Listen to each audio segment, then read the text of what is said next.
more positive note, what make you feel powerful, like, when dating?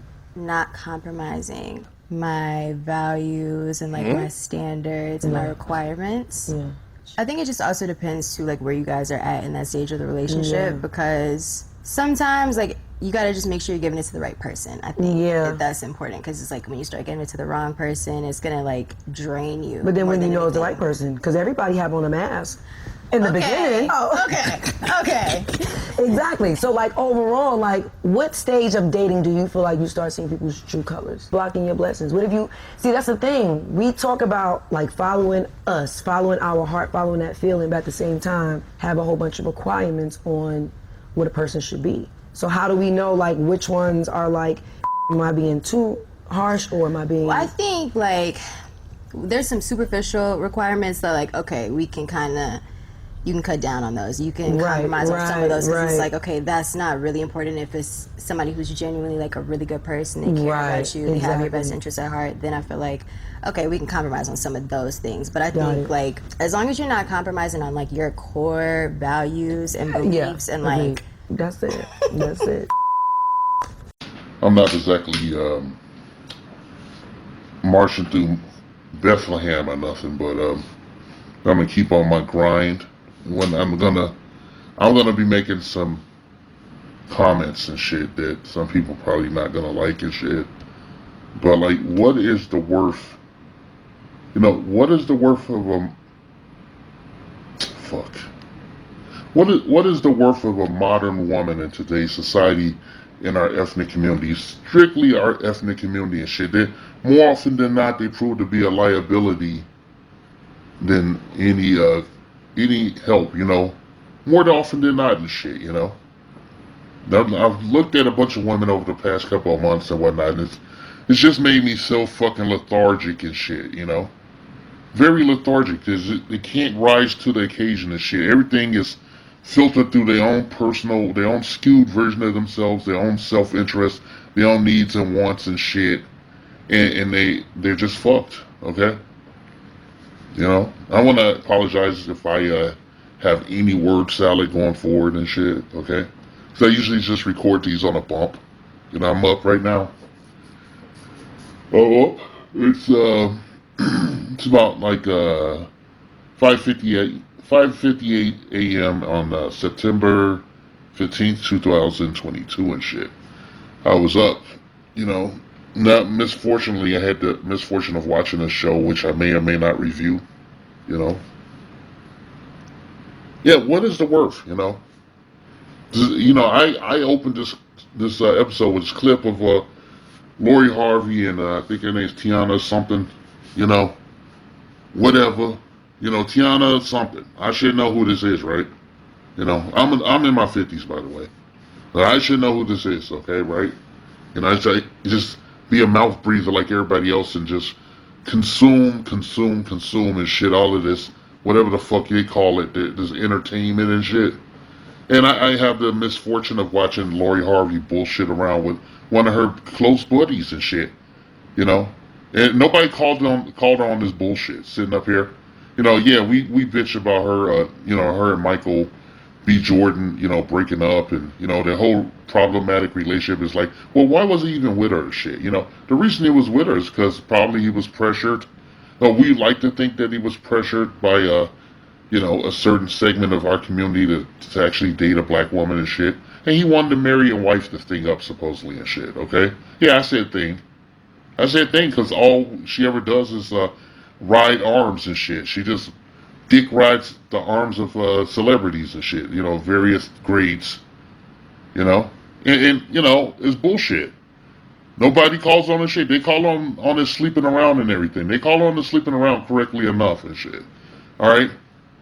I call on the whole shit, okay? She's a liability to anybody in any kind of fucking relationship, given her, you know, her history and shit. And yes, it is a double standard and shit. It's a double standard we should apply all the time, okay? Because in this day and age, what's the worth of a Western woman and shit? They want you to give them all the shit, vet them and shit, and court them and everything, and they ain't worth a goddamn. They don't want to do shit. Not even a bare minimum and shit. They could barely stay in the sight of you and shit as they reach in your back pocket and steal your fucking wallet and shit, okay? So, I'm sitting up here watching two buddies, conduct a fake interview. It's just them talking to each other. It's just them bullshitting each other. It's just them fucking giving each other Stockholm syndrome, just lying to themselves and shit. If you lock old girl in the room with a mirror and shit and nothing else, she'd probably kill herself. She looks fucked up. Is anybody gonna comment about that? How she looks like really drawn and fucked up, and it ain't no diet, it ain't no gym workout. It's just her spirit is gone. Okay, whatever was in it, she had like a healthiness and robustness to her. Before. She never was anything great, but she looks drawn. And I've seen this a lot of times. In the last 30 years plus, I've really started to notice it. Like when the women get really fucked up and shit from being passed around and everything, they start getting like their face gets real drawn and shit, and they start doing weird shit like wearing, baseball caps over their wigs. And I'm looking at two bitches doing it. Nobody even commented that they almost look like clones. Both of them are dressed the exact same way with these hats on over their wigs. They both have sucked up looking faces, and they both pretty much sound the same and shit. And Lori Harvey has the nerve to bullshit the world, sitting up there talking about some core values and, I don't care. Nobody cares about what her preferences are and shit. Why do they give her the time of day and shit? Because she fucked all of these guys and shit. Basically, everything she is and has comes from a man. All right, and that starts with her bullshit stepdaddy, Steve Harvey, or I can't get away from and shit. Every time I turn around, this motherfucker somewhere smiling with this, missing his upper lip behind that mustache thing. That patch of pubic hair he calls a mustache, and shit was on this knob-shaped head. I'm just tired of him and what came out of him is just wholesale simping and shit. Okay, he peddles that shit to our community, and he should be called to the carpet about his fucked up, parenting of his own stepdaughter and shit, and his endorsement of his wife as a 304. She's not held in any high regard. All of the women he had was just like knockoffs and shit. Bust downs and shit. And he let them walk around. You don't supposed to let no bust down be seen in public on your arm. Treat her how she want to be treated. That's what the women keep telling us and shit. They want to be treated how they want to be treated. They want to be treated legitimately. That's what they mean when they say, we want somebody who can handle us and all that shit. It's weird and shit. They want a fucking daddy and shit, collectively speaking. I'm looking at Lori Harvey. She is drawn. Her face is almost skeletal. And no one's talked about it. And then her friend looks the same way, except with a little bit better makeup applied. And she couldn't help her girl out. They both look like skeletons and shit. I'm fucking reminded of a movie called Death Becomes Her and shit at this point. And I hope Lori Harvey dies alone, okay? Hope she dies alone and shit. And I don't give a fuck what no black woman thinks about it. Now, you guys are fucked up. All you do is sit up and make demands and shit. You don't want to do nothing. Okay? You don't want to do shit. All you want to do is talk platitudes and gaslight and shit, neg and shit all the time. Act like you have fucking ownership over something you don't want. You threw it away. You threw away your men. You threw the motherfuckers out of the house and shit. Okay? You don't support them in anything and shit. Even when they're boys, you don't do shit. Alright? We had that program, they was trying to get that program, My Brother's Keepers and shit. And one of your staunch feminists, the inventor of intersectional feminism, who coined that phrase, she derailed that shit. And nobody stepped to her. None of the mothers that got sons gave a shit about their kids and shit. They just funneled them into the school to prison pipeline and shit. Alright? And then you got this legacy of your women. You fell into it and shit, okay? You listen to Gloria Steinem and Bell Hooks and all these other motherfuckers wrote, Alice Walker and all these shits. Fucking whoever that fat bitch is, Brittany Cooper, you listen to them. You listen to a couple other ones, I failed the name and shit. Pushing this garbage in our society, in our ethnic community. Why can't we have anything as a community? Everything we have is public property and shit. All of our culture, everything. That's why all these culture versus all this shit in there. Because you guys were shitty stewards of our community. You were shitty students. Stewards, excuse me. Alright? Now I'm playing this Lori Harvey clip and shit. I'm playing it. Like two bitches sitting up talking and shit.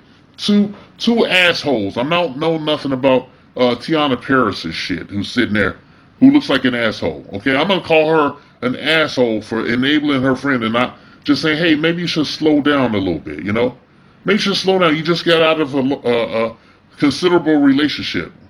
You know, a happily ever after. A bunch of you fucked up sisters that don't qualify for shit would die to be proposed to by Michael B. Jordan and shit. And this ain't about him. It's about how you guys are fucking liabilities in every way, in every which way of the form. You have to be treated according to your own fucking behavior and shit. You want somebody to treat you like a child. Like a fucking child and shit, okay? Like you talk about all these expectations. These are things that normal men who give a shit about you would take care of. Alright? You don't have to keep repeating the same shit. And then you're mad because motherfuckers want to divest from you and shit, if I, lack of a better term.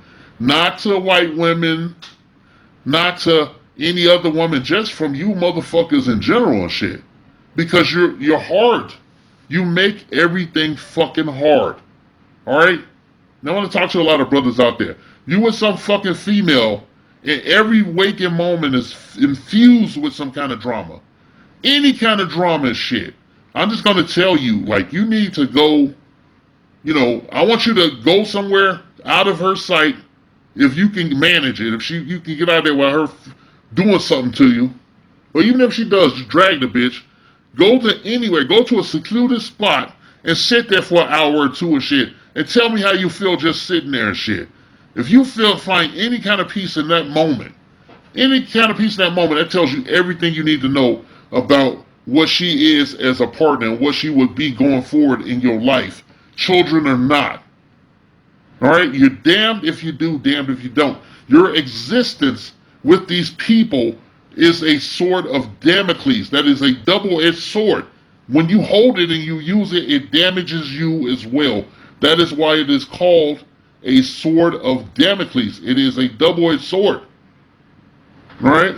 These women are a double-edged fucking sword and shit. I've been mulling over doing a commentary about P&B Rock and shit. But I don't know, I'm conflicted and shit, His woman was a liability that cost him his life, okay? Kodak Black was just speaking his mind. He's allowed to do that. If you got legions of thousands of women shitting on Kevin Samuels, even today and shit, after he died, they rejoiced. And they did all this shit. It's what I call the Kevin Samuels paradox. That's why all this shit is just bubbling to the top. Guys are getting more and more sick of them. Like, just fed up with their behavior.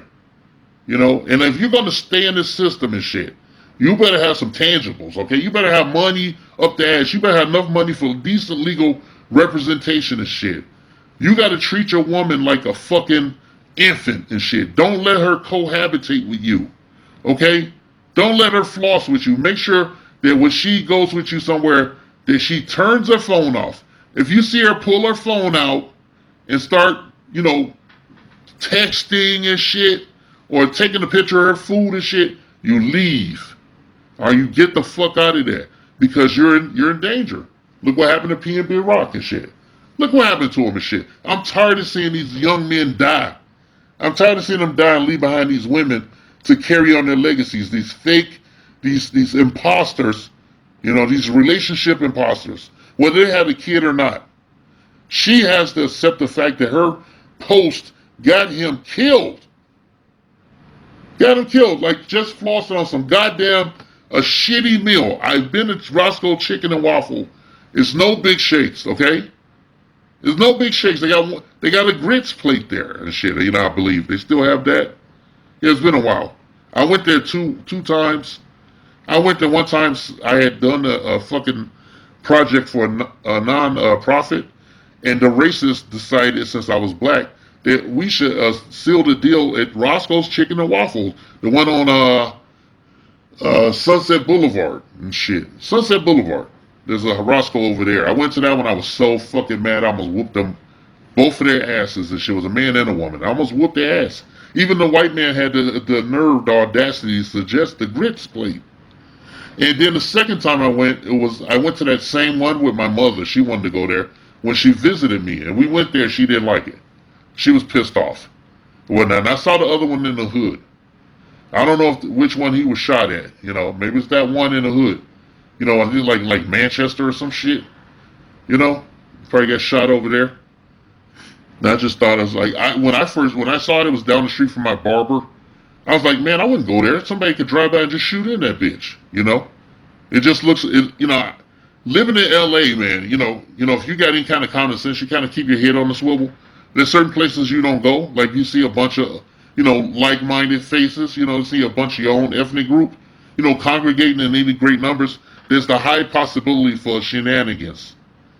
And they didn't take this into account. P&B Rock didn't take any of this shit into account. Supposedly he had talked to his girlfriend about doing shit like that, but she couldn't help herself. She had the flaw. She was a liability to this man. She was a liability. He should just treat her like how she wanted to be treated. I'd be like, okay, look, bitch, I got money. I'll just put you in the house with our kid and shit, and I'll come around and see you and shit. But if you're gonna fucking go anywhere with me, you're gonna leave your phone in the trunk of my car. All right, we're gonna have a meal. If you can't stomach, you know, if you're going out with a bitch that can't put her phone away, can't leave it in the car, in the cup holder, or in the trunk of your car, you know, can't leave her shit back there, that means, you know, she got to have her phone sitting in front of you while you're on a date. That means she can barely stomach the sight of you. She can barely look at you. She barely gives a shit. You know, if you see your bitch sitting up with her phone tapping away while you're out in the open, going to a movie or anywhere, hanging out in public, she can barely stomach the sight of you. She can barely tolerate you. You're a walking purse, okay? You're a living ATM machine. All right? You take her to buy some shit. Ask her, you know, you're a man of means and shit. Oh, what would you like a bag or something? Take her to get a bag. You know, take her to get some clothes. And see if she's tapping on that goddamn phone while you're in there. I bet you 50-50, she ain't gonna be doing shit with that phone. When she's doing something she gives a fuck about, you don't see the phone and shit, okay? All that flossing, man. Like a lot of young guys, man, you guys are fucking simps. You guys are fucking simps, man. Or the worst way, you know? I came up during the fucking 80s, man. I came up during the fucking 80s. It was simps back then and shit, but things were different. Things were different, thankfully so. You know? These days, you guys, more often than not, if you have any kind of means, you lead with your wallet. And I always thought about that. I don't know if it's because of my experiences or anything, but I always thought about, like, you know, what kind of bitch is going to be sitting in my car riding shotgun and shit.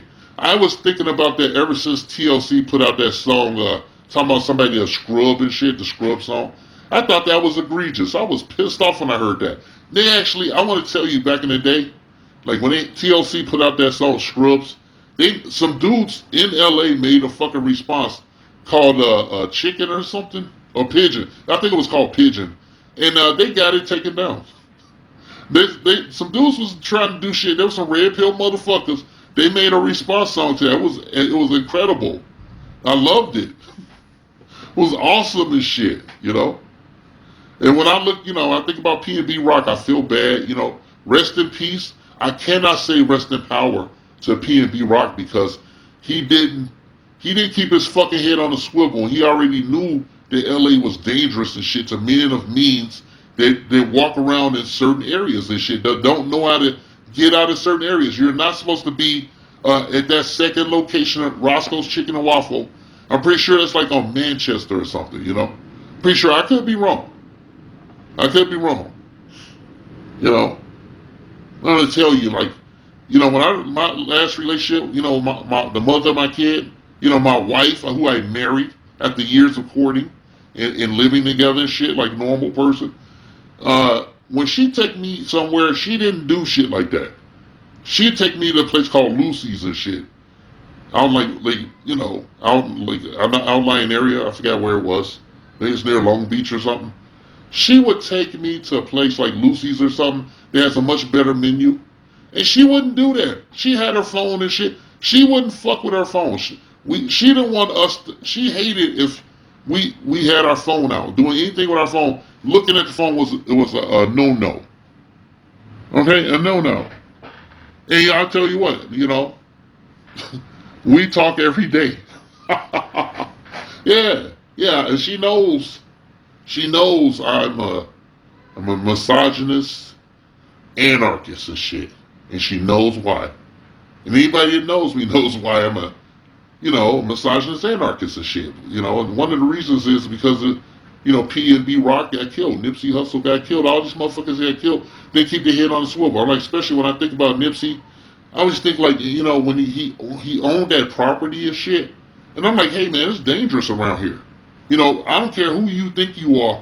Like when he went in, if he had a security and shit who gave a fuck, when he went in, there's like 2 exits on that property where he got shot. He should have his security detail. If there was any kind of motherfuckers, and I would know in a certain business, when you pull in like that, somebody's a high value target and shit, you're supposed to Nipsey owned the property. You're supposed to take some orange cones and put those shits out, like one in front of one intersection and the other one over in the other intersection. You're supposed to post the motherfucker between those cones, between that cones to watch out for you and shit. You have to have 2 guys outside to watch you and a dude to take them in. But whatever, maybe he couldn't afford to do that every day. But I always think like when I see these rappers getting killed and I hear how they died, I'm like, man, what the fuck? Even the dude that got killed in the home invasion, Pop Smoke, like he would still be alive today if he had a panic room. If he had the motherfuckers better start investing in shit like a panic room and like decent security. You can go look up a security firm and shit and get a contract with them and shit. And then keep your ass alive. Alright? And stop fucking around with these women. You treat these women how they want to be treated. If she is an unapologetic clout chaser, you treat her like a concubine, okay? You keep her in one spot, okay? You barely be seen with her, okay? You make her divest herself of her phone, put it in a box locked away in the trunk of your car, or she leaves it at home when you go out, all right? She leaves it at home. It's a must if you want to stay alive. You're a man of means, and you want to fuck around in the hood. Thirdly, you cannot be fucking around in the hood. Fuck street cred these days, okay? Street cred is dead. This message has been paid for by the Dusties. Yes, the niggas you love to hate.